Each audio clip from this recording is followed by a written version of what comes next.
Hello, people of the internet. Good morning, good afternoon, good evening, a happy Thursday to you all. As promised, the first thing on the docket on the recording session today is tripleS and LOVElution. The Muhan album is finally here. They call it an EP, and even though it does have an intro and an outro track on it, this is an 8-song EP that they're dropping. So, 8 members, 8 songs. Love the connection there. Also, love that we're getting a lot of music from them because love to see it. I mean, but I do see a lot of the songs are on the shorter end, but the fact that we have 8 songs in general, I think, is great. We get a hefty amount of music to listen to. Hopefully, we get a lot of different types of music as well. Girls' Capitalism is a song that has officially started living rent free in my head, and it lives so rent free, in fact, that the La La La part was playing in my dreams last night, and while I was making breakfast earlier, I was involuntarily singing it. Didn't even know I was doing it.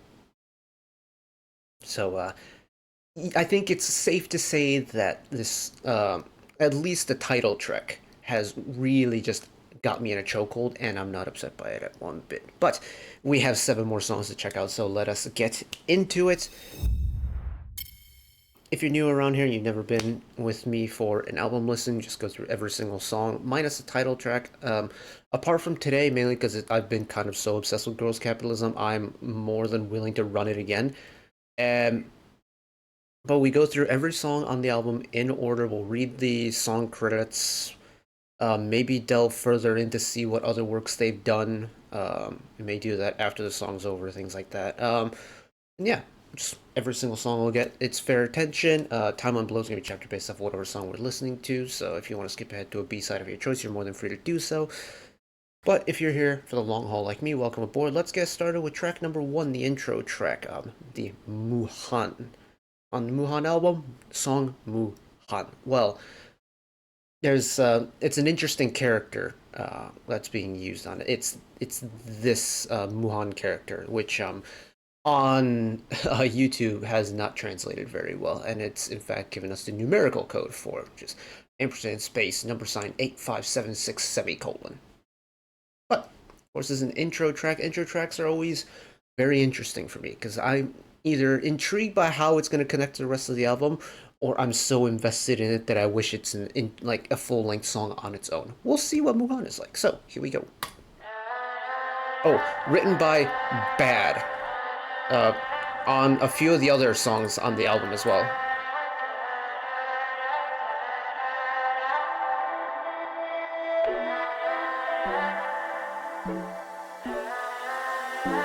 Environmental. Wide reverb on the vocals. Long build, possibly EDM-y. Very EDM-y. Very EDM-y. Oh! Oh!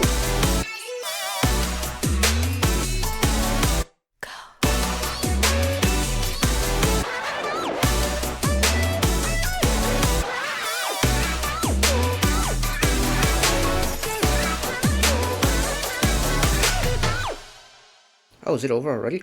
Oh, that was so short. That was so short. Um, okay. Okay. Intro track. No vocals in it. That's perfectly fine. I am curious to see how this connects to the rest of the album, because, well, I know what Girls' Capitalism sounds like.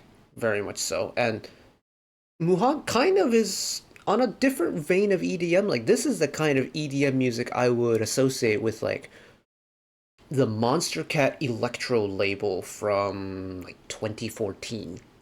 If you understand that reference, shout out you. But back in high school, like early to mid 2000s when I was in high school, or 2010s, sorry, when I was in high school, EDM like was kind of like the main genre of music I would listen to. I loved EDM. I still do to an extent. Just K-pop's kind of taken over my music interest, but this is the kind of EDM music I would listen to, like if I was, at golf practice, or when I was in gym, or when I was, doing homework in homeroom or whatever it was. it's kind of nostalgic in a way, which is really interesting and not the feeling I had intended to experience coming into this. I'm not mad at it though.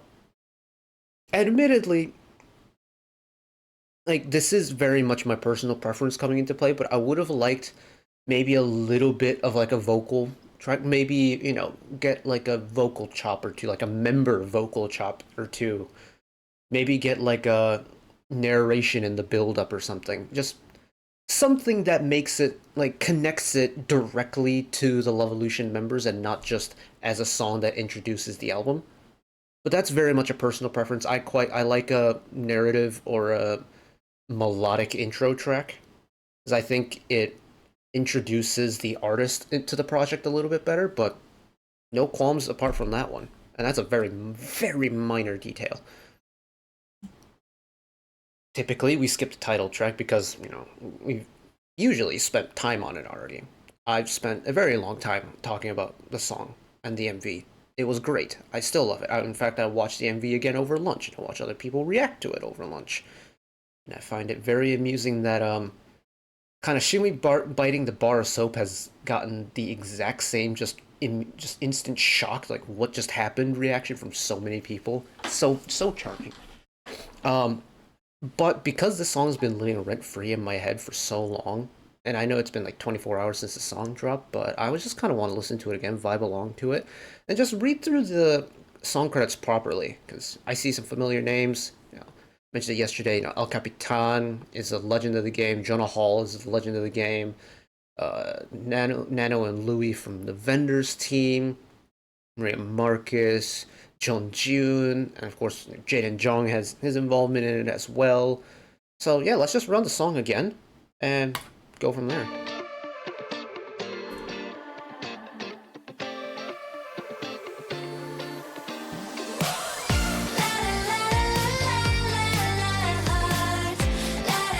I'm gonna say this right now. Whenever tripleS have a la la la section in this song, it's over. It is raps. It is like crack. It's so addictive.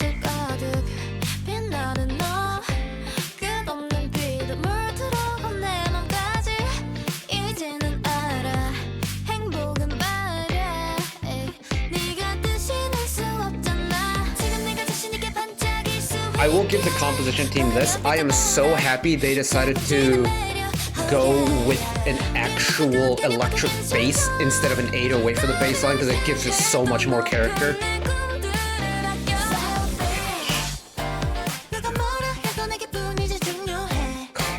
Sonyo's voice is so interesting.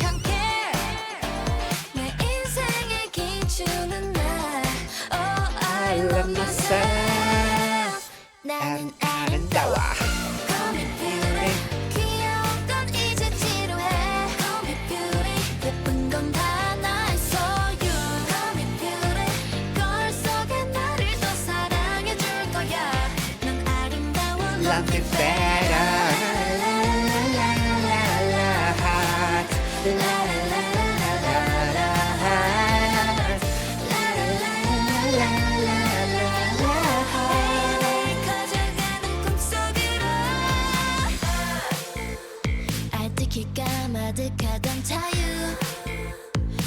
You know what I've noticed about this LOVElution lineup is there's quite a wide range of vocals in terms of like how they sound off the rip, but it works together really well. And the pairings they have vocally are really good. Lots of contrasts, lots of like polar opposites, lots of similarities. And the very subtle harmonies.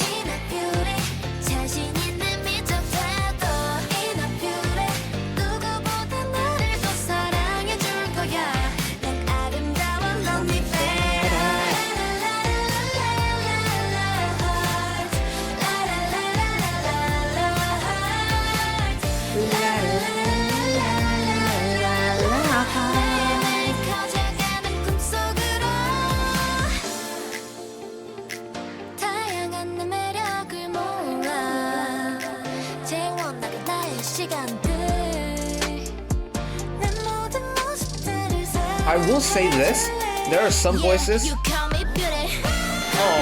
I love when Shuri hits it like that, but there are some voices I cannot pinpoint.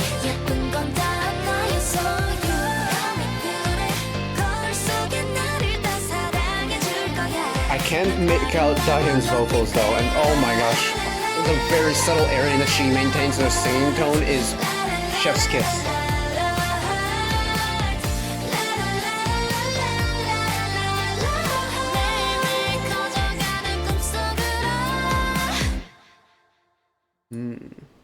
I do wonder if I had watched Girls Planet, would I be able to identify Nian and Xingyi a little bit better? Because I didn't watch Girls Planet 999, so I don't have any connection with those two, like previous connection with those two.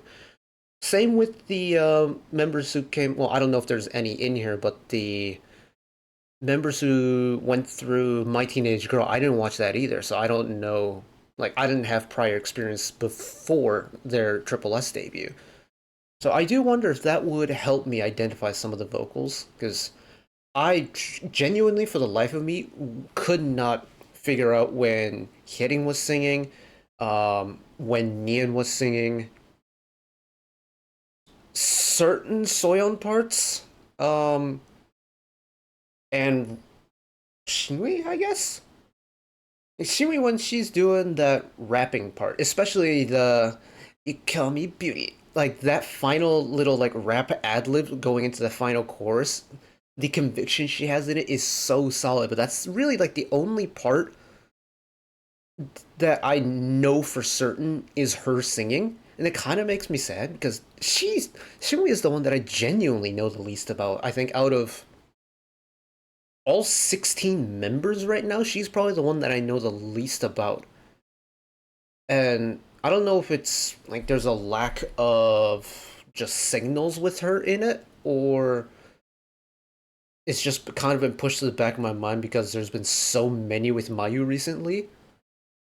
But yeah, Shuri is one of those that I just cannot pinpoint in terms of like who she is as an artist or who she is as a person. Her and Cheon? Maybe Cheon? Yeah, I'd probably say those two are like the ones that I'm really struggling to like pinpoint who they are as people right now. And I'm hoping that with, LOVElution and how they have activities going on, that maybe we'll get some behind the scenes stuff on future signals with Shinui in it, so that I can kind of like start to understand who she is as an artist. Because she is very charming to me in a way where it's like, I'm so curious, but I don't know anything about you type of vibe, The song goes hard. Next up, Complexity, written by Bad, Jaden Jong, Jihai, San from Vendors, Maria Marcus, and MLC. MLC, what have you worked on? Vix's Reincarnation. Oh, ZB1, Zero Base 1's In Bloom. Twice as Sweet Talker, Je ne sais quoi by OEC. Okay, so that's where I recognize that name from. Alright, here we go.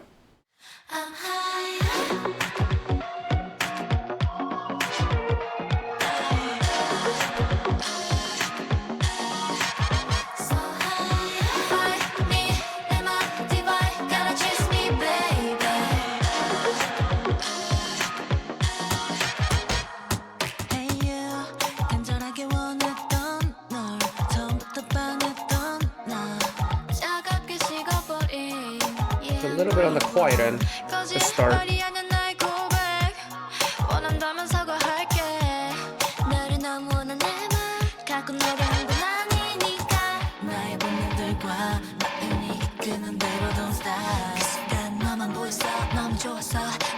Whoa!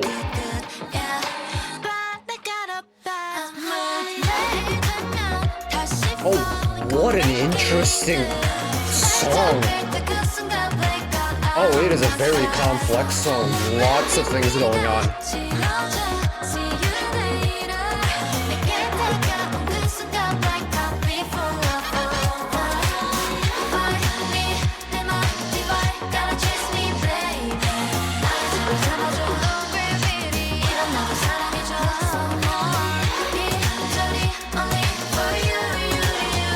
In an oddly charming way, I really like how this song sounds. It's very complex. Lots of moving parts.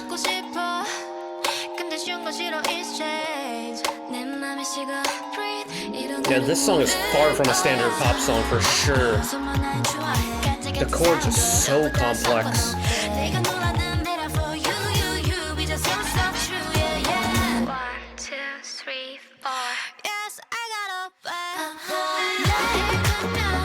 Hold off on the drop one time.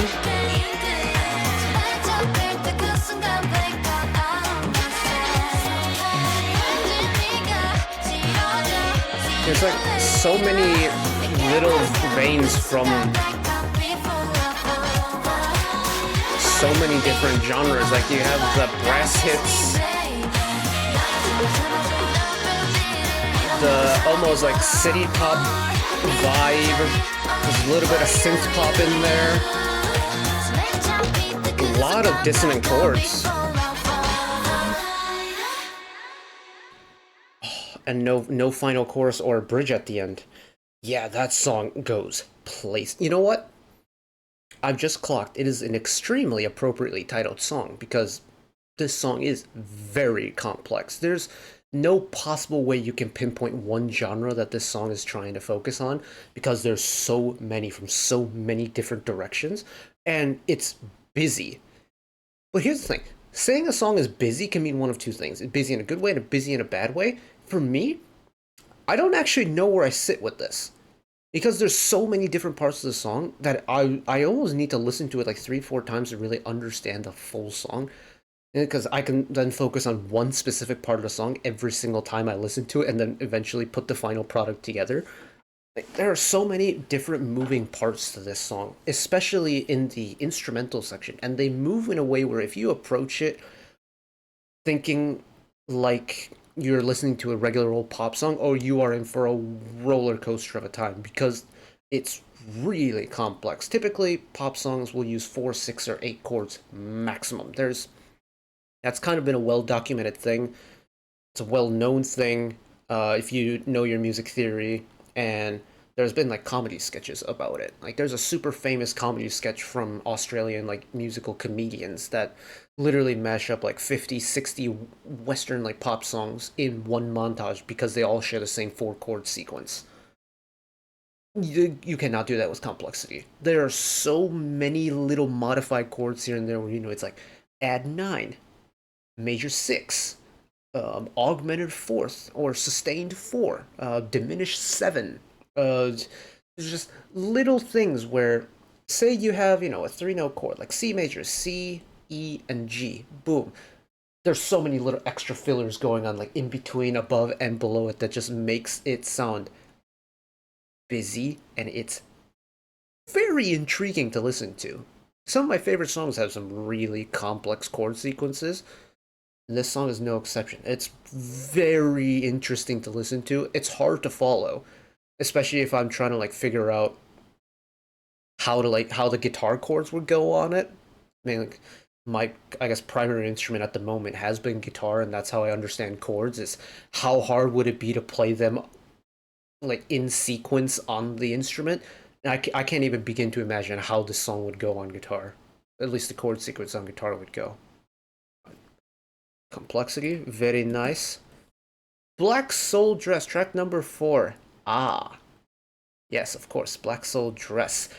Written by Park So-hyun herself, who gets to sing her own craft this time. She's worked on Deja Vu, Crystallizes Deja Vu, and Je ne sais quoi for OEC, and now she gets her own involvement on her own album. I think that's so cool. Ooh, how do you pronounce that? I'm gonna call you Park Gi-hyun because I don't know if there's a safe way to pronounce your name because it's spelled Fuxxy. Any Mazinga of Villain X, Jaden Jung, Alina Smith, Ellie Moore, Kara Muska, and Kwon A. Jin. I'm gonna pull these pages up on Genius and let the song play. Here we go.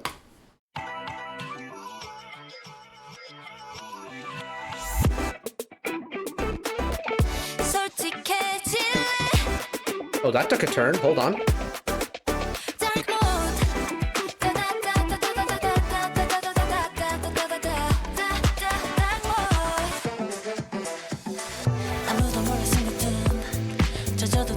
Another turn. With that intro beat, I was expecting something a little bit more like brighter and bouncier. It's groovy.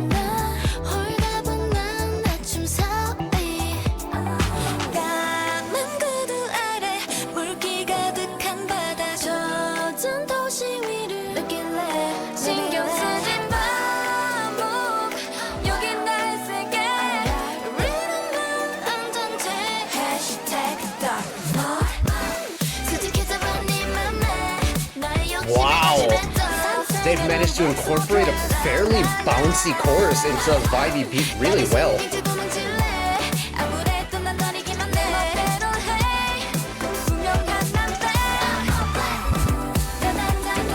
Oh, a little stutter step.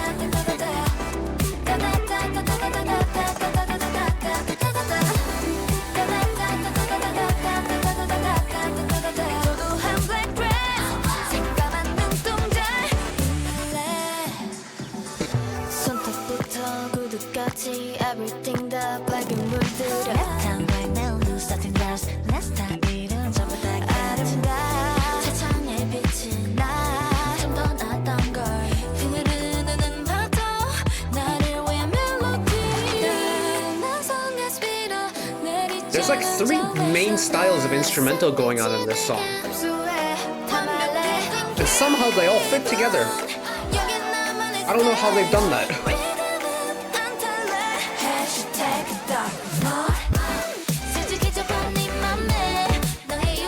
I am noticing a kind of general trend with kind of how EDM-y this album is. But it's not very an in-your-face type of EDM-y beat, which I like. It's restrained. It's not overpowering, which is nice.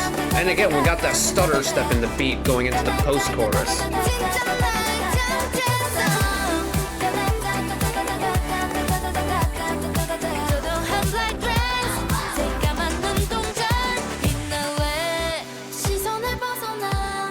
Yes, we get a bridge.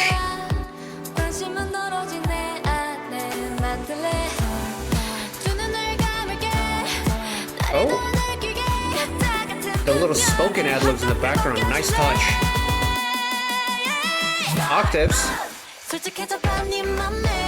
Hold the instrumental back. There's the full release.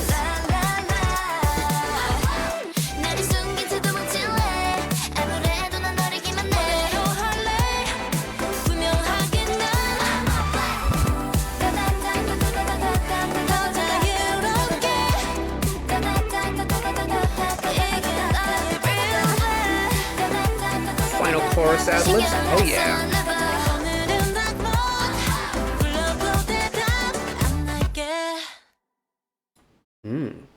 I like the way that song grooved. They've made that work really well. I was really vibing with the kind of smoother beat in the verses, and then they went a little bit more like atmospheric with the pre-chorus, you know, kind of tone it down a notch, and then they dropped the almost bouncy EDM-y type beat on the chorus, and somehow they all were interwoven with each other really well. Like, it didn't feel like it was like one segment. It didn't feel like they were disconnected from each other.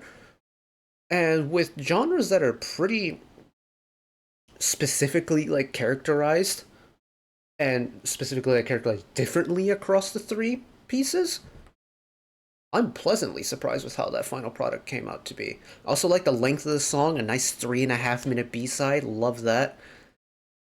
And I also like that we got a little moment at the very end of the song for some of the vocalists to kind of do their own thing. Like, they spiced up that final chorus and post-chorus just the right amount. Sometimes, especially with a bigger group, like, I know 8 isn't the biggest group in the world, but if we're talking about a song where really you're only going to get about 4 main vocal parts in that final chorus and post-chorus, they did a good job of not overwhelming with the vocal ad-libs, but bringing in enough different members to really spice it up one final time. Grooves really nicely. I was going through the credits. So Ellie Moore's done Mafia in the Morning by ITZY. Kwon Hae-jin's done Rising. Over and over and over from GP999. Wendy's The Road, B-side off of her solo. Chunga's Crazy Like You. Lubticon by CSR. Enchanted Night by Billy. Solid B-sides. New Look, tripleS. The OT10 release. Oh, New Look was a solid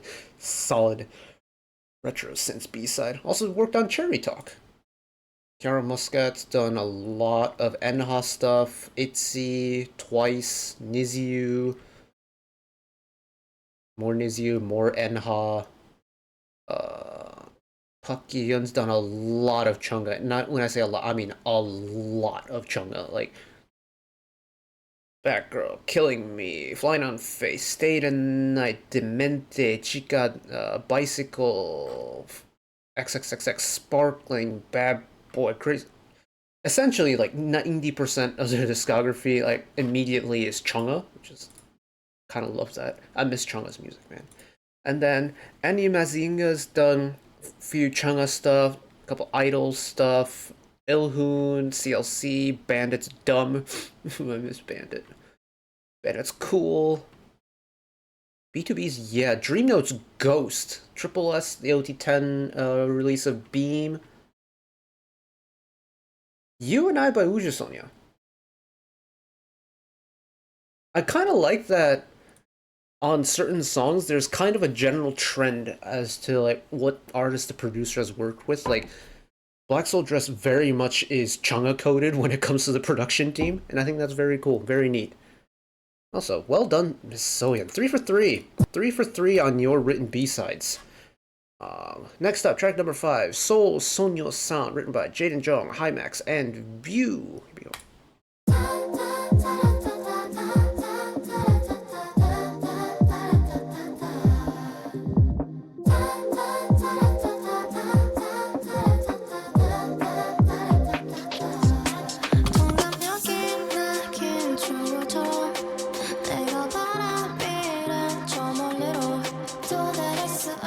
I reckon there's gonna be a really quick beat associated to this.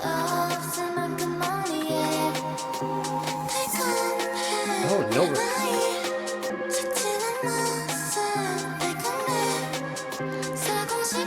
Whoa.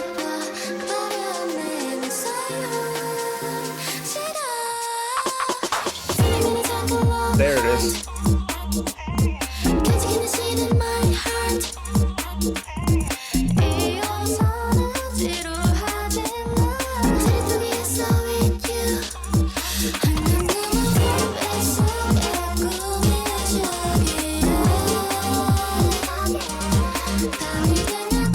I love that warbling 808 in the background. It's not falling on the major beats every time. There's a little bit of like a delay or like a purposely delayed beat drop on it, and I think that's really cool. Especially with the way the song feels like it pulses.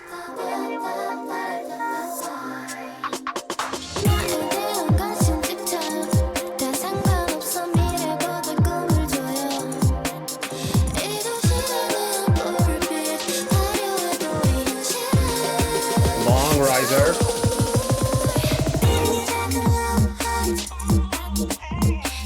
Wop, wop, wop, wop, wop, wop.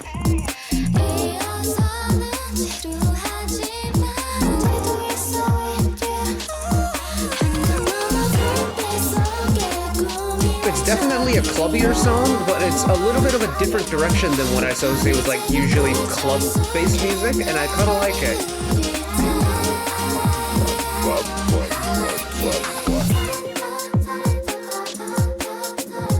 It almost feels hazy in a way where...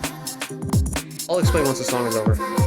Oh, another song where we don't get a bridge and a final chorus. That's fine. Yeah, the way Seoul Sonyo Sound's been mixed, it almost sounds like you're kind of in like a drunken haze where you don't really know what's happening and kind of everything around you is just muffled together at once. So you have like the warbling like throbbing 808. Throbbing is the wrong word for it. Oh my goodness. Like the 808 sounds like it has a heartbeat on its own that's separate from the song just because it's never falling directly on the major beats of the song. So you're hearing it go da, like the song goes da da da da da da da da da da da, but you hear the bass going whoop, whoop, whoop, whoop, whoop. It's like it's delayed a little bit. And the way the vocals have been mixed where there's almost like a very faint bit of white noise attached to the vocals. And how the song almost sounds like the vocal and the bass are played from two different parts. So like you hear the vocals up close, but you hear the bass and the kind of percussion part around you, setting the sound stage. It feels like you're kind of in a like a different plane of existence where I don't know how to describe this articulately, but you know those weird like trips you'd see people like describe on like supernatural shows where it's like the reality of like existence and like physical placements of certain things just don't make sense in the real world. For me, this song sounds like the bass and the percussion part and the vocals are all on like different planes of existence, and they've kind of just like mashed together in my ears, and and I'm just kind of like floating in stasis in between all three musical parts. And that kind of cloudiness to it makes the song seem almost even more like the authentic club experience in a way, where it's like you go to a club, dark room, or like darkened room, lots of people, maybe neon light, smoke machine, there's like a DJ blasting music over the speakers, there's a bar where there's people chatting around, there's people dancing on the dance floor, and you hear all of those at once when you enter the bar, and it's like, okay, this is the environment I'm in. That's the feeling I get from Seoul Sonyo sound. And it's not often that I get that experience, especially on a clubby beat like this one, so creativity is solid on this. I have to check an email real quick. Give me 2 seconds. Thank you for bearing with me. I know it's only been like a couple seconds for you, but I'm finally getting the final steps for my move out of my building confirmed, and it's just been a lot of writing emails and making phone calls this morning, so apologies for that. Song number 6. Crybaby, written by Yijin No Ju Hwan. Seoul. 2 S's, 1 O. Sophia Vivier and Jaden Jung. Alright, here we go.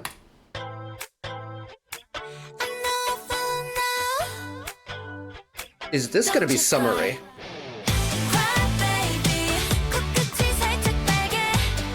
Bring in the guitar one time, hello. Screw the water.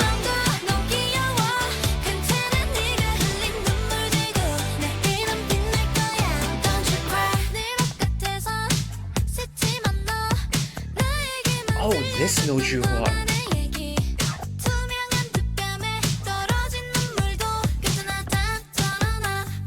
Oh, okay, I get it now. I just looked through the producers. There's some solid songs on here that I very much enjoy, and I'm enjoying this one so far.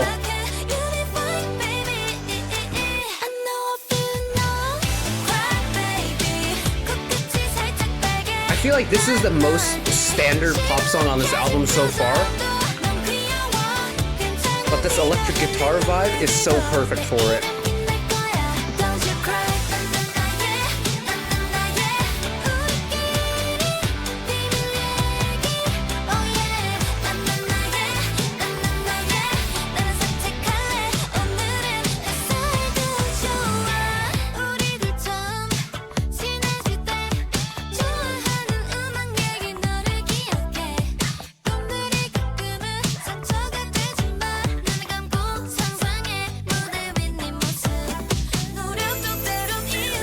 Yeah, I think like based off of like what we've listened to so far, this is very much the most traditional pop song with the easiest to understand composition throughout this entire album. Full stop. all the drops are predictable, the song progression is predictable. That is not a bad thing by any means. In fact, I'm very much enjoying it.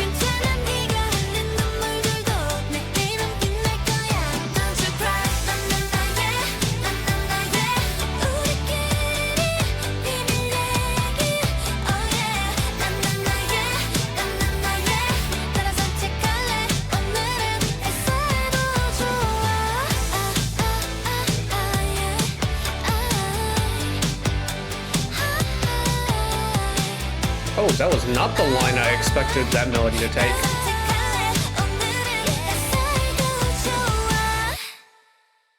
No, it's over already. How dare... Oh, I hate the streaming meta. I hate the streaming meta. Oh, man. Genuinely, I wish every single B-side on this album that didn't have one had a final chorus and a bridge. I feel like it would have just enhanced the song so much. I feel like I've mentioned this on a few of the albums we've listened to recently, but the streaming meta, I feel like just is not doing the song enough justice. Like, I very much like Cry. I'm a very simplistic guy, like, when it comes to pop music. Don't get me wrong, I love a really complex song. But something that I don't really need to think about and just listen and vibe along to, like, that's my cup of tea. And Crybaby very much is my cup of tea when it comes to that regard. It's super easy to listen to. It's very lighthearted, very simple. It vibes really nicely, you know, kind of gets me want to move it along with it. But we're not getting the kind of dramatic drop in the bridge and then the big old, like, rush of energy for that final chorus. Like, I can definitely hear like a Sodahyun high note leading into the final chorus for this, like, one more time, and maybe a little bit of like Gongyubin ad-libs, like spoken ad-libs, or maybe like a shimmy transition, like one singular shimmy punch before the final chorus, things like that, you know. Like, I just want more. I want more. But it's simple. It has everything pretty much I want. Like, it's got the rock element, it's got the pop element, it's got the bop element. What's there not to like? But I'm kind of like stopped in the middle and was focusing on the credits. So Yi Jin has done a whole lot of Enhypen stuff. That's a name that I'm very much familiar with now. They've done so many Enha songs. No Ju-hwan is a name I have not heard of in a hot minute, and that's primarily down to the fact that they worked on a whole lot of G-Friend stuff. Like, Time for the Moon, Sunrise, pretty much that entire album. Apple, Crossroads, Labyrinth, Sonateam by Luna 1/3. Three of Cups, Secret Diary, Room of Mirrors. Just so many G-Friend songs, so many G-Friend songs. And yes, it is now officially missing G-Friend hours. And then Sophia Vivier, primarily done her own music, but Yerin's Believer was my favorite song off of her debut EP back last year. Very good song. And I could kind of see how these two songs connect, like Crybaby and Yerin's Believer. Kind of stylistically similar, you know, similar bops. I like that. Speed Love, song number 7. I believe this is the last full-length, in air quotes, full-length song on the album.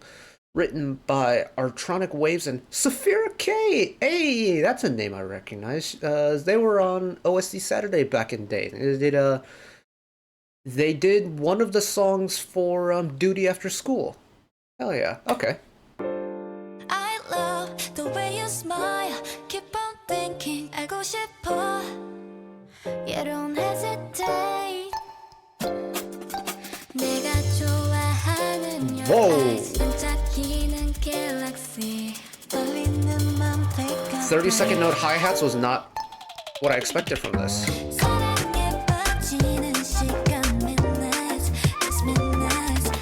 Hello, Wind Section. Good to see ya.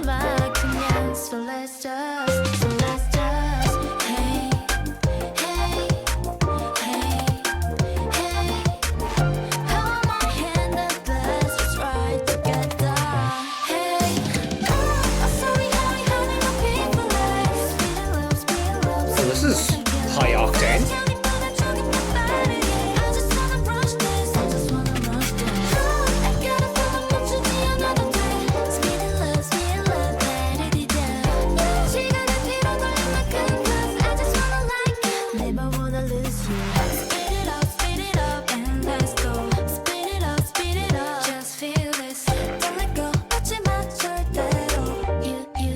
I love the pacing of this song paired with the 30-second note hi-hats. It's so fast. Oh, now the second verse, you get the moving keyboard part, slow it down. And then bring on the pace again.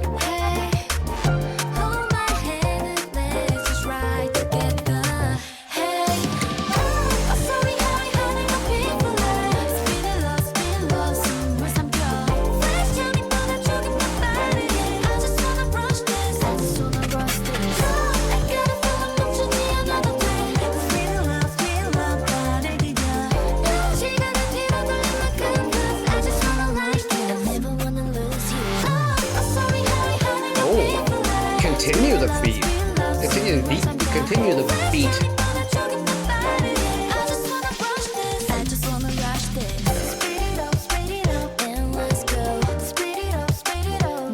I'm just imagining it like the drum part's most definitely done by a computer. Ooh, ooh. It's almost like a semi-vocal chop to end the song, but I'm very much imagining an actual human being playing this on a real drum kit and just seeing them as a dripping sweat by the end, just because, you know, 30-second note hi-hat runs are quick. And, well, again, very appropriately titled, Speed. This song is... Thing is, this song, in actuality, is not a very quick song, like, dun, dun, dun, dun. Well, actually, I shouldn't say that. It's not a slow song, but it's not, like, uber quick. What makes it feel quick is the 30-second hi-hats, because it is just... It's like that 30-second note hi-hat section alone is giving the entire song nitrous. And, like, the song is short. It's not even 2.5 minutes long. But it makes it feel like it's shorter than that. It's so fast. And it kind of feels like you're driving down the German Autobahn at like 140 miles an hour, you know, just sceneries whizzing by you. Or maybe you're on a bullet train somewhere in the world. I don't know. You can really be kind of anywhere that has high-speed rail networks, but just seeing the scenery go by at like 250, 300 kilometers an hour, just like it does feel that fast. It feels like a song that is almost too fast to run to, and that's hard to do. And I think that's the charm of it, is the fact that this song is so fast, and yet it's not too fast to the point where the speed overshadows the vocals, because the vocals are actually quite nice on this. And one thing I have noticed on this entire album so far is, for the most part, the main vocal parts are high. Like, they are high. And knowing that some of the members are capable of going with a lower voice, I'm surprised at how high they had everyone sing on the album. I don't know if I would have necessarily wanted any more lower parts, though, and that's the kind of dilemma I have about this album. Is I quite like the high vocals, and I think certain members have a really nice high vocal. I'm looking at you, Miss Soda, but I just feel like it's very treble heavy when it comes to the vocals for the most part. And knowing that, you know, there's definitely a range of vocals that this group is capable of, I would have liked to hear a song that maybe spent a little bit more time in the lower vocal register. Maybe a song that was a little bit slower. Almost... Ooh, I don't know my tripleS B-sides well enough for that. But a song that's almost like, I don't want to call it loungy, but that kind of pace. A little bit slower, more like a swing type beat. Maybe that's an evolution thing. I don't know. But am I upset at the fact that this album has a lot of high vocals? No. No, I love a good high vocal. I just wish we had a little bit more low vocals to offset it. But can't complain too much. And finally, this is number 8, the final song, the outro song, written by Bad One last time.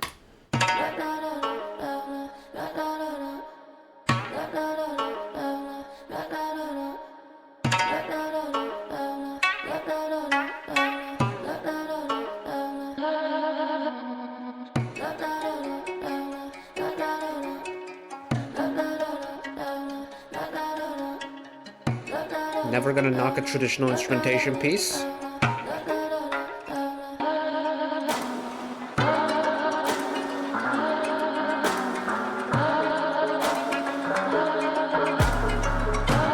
Getting quite loud.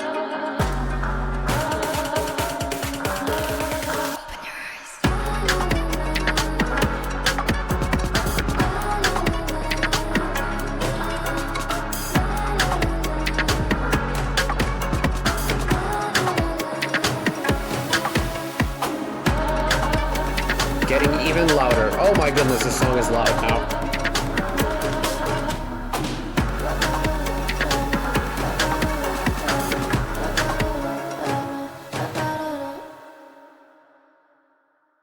What an interesting conclusion to the album.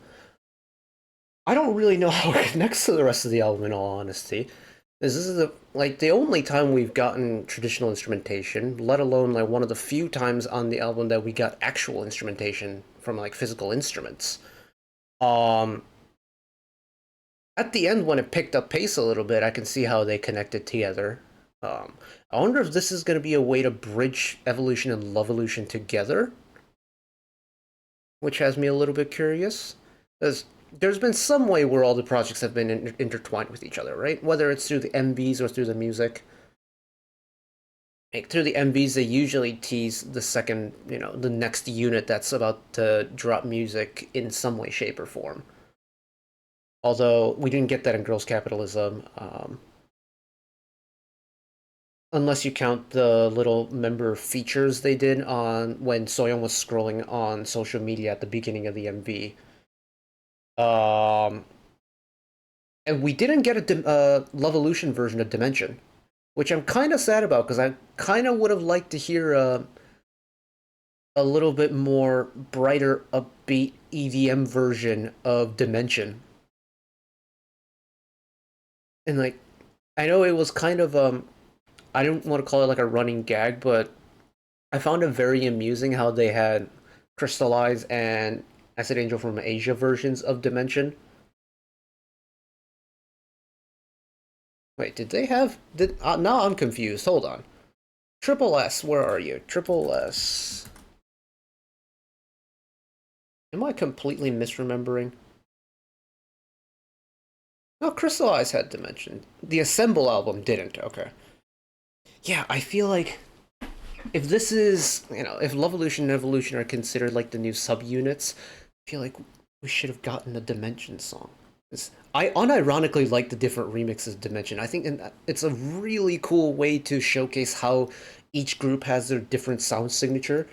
Because honestly, I cannot think of any group out there who has given the same song to multiple iterations of their group and they've come out with different versions of it.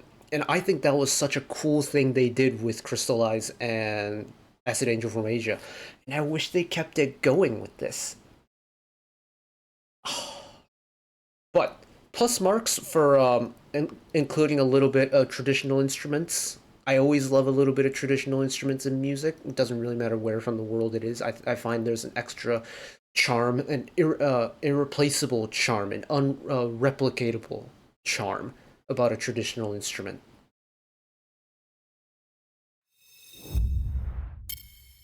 I'm gonna be honest, this was a little bit of a roller coaster for me, because, like, immediately off the rip, I don't want to go and say, like, oh my goodness, this is the best album in the world. Because there are songs that genuinely I need to go and process before I think I can truly understand how I feel about them. And that's okay. I love a good challenge when it comes to music. Of course, there are some songs that are a lot easier to understand than others. But as an overall project, this might be their most, like, tripleS as like an entire entity might be the most complex music project they've done. compositionally or musically. Like, you can vibe along to all the music, sure. But for me to like truly understand the little nuances of every single song is going to require a few album listens. And that is something that I rarely come across. And I'm frankly welcome to the challenge. I'm not a music professional. I just have a keen interest in it. Never went to music school. I just partook in a lot of music growing up. But there's something about this album that's so charming yet so difficult to understand that has me coming back for more, if that makes sense. It's like if you've ever had like we're going back to food analogies because of course we are. If you've ever like, gone out to eat at a restaurant, you've tried something new or someone's recommended you something you've never had before. You take the first bite and it tastes good, but you don't really understand why. That's how I feel about this album as a whole. Like Crybaby and Girls Capitalism are two songs that I immediately off the rip can like understand and connect. The rest of the B-sides though, oh my goodness. Very complex, very interesting. I'm gonna let this one marinate a little bit because tripleS done a very good job with marinating me in their content. In true honesty, whether it's trying to learn all well back then it was 14 members because it was before Shinwi had been announced, but 14 members in one go, then it became 15, then it became 16, and now I've gone down this endless spiral of watching old signals, and now their music has me in a downward spiral. It's like, Triple S have really become a black hole of their own, and I welcome it. But that is it for me today. Thank you all for listening along with me. Hopefully you enjoyed it as much as I did. Thank you for bearing with me on all the rambling as well. I'm in a very talkative mood today for some reason. But hopefully you enjoyed it as much as I did. Hopefully you learned some things. Hopefully you found a song that you like on here as well. But one last request from me today: let us work together as a community to bring a little bit of extra happiness back into the world. Whether it be, checking with your friends and family, holding the door open for somebody, even picking up a piece of trash off the street. Just one small act of kindness that may brighten up someone else's day to day. Know that wherever you are in the world, should you ever be going through a tough time in your life, for whatever reason it may be, even though I'm just some guy who waffles about music in his free time, know that I will always be a friend, an ally, and a shoulder to lean on whenever you need me. So take care of yourselves, take care of each other, spread the love, and I'll see you next time. Bye bye.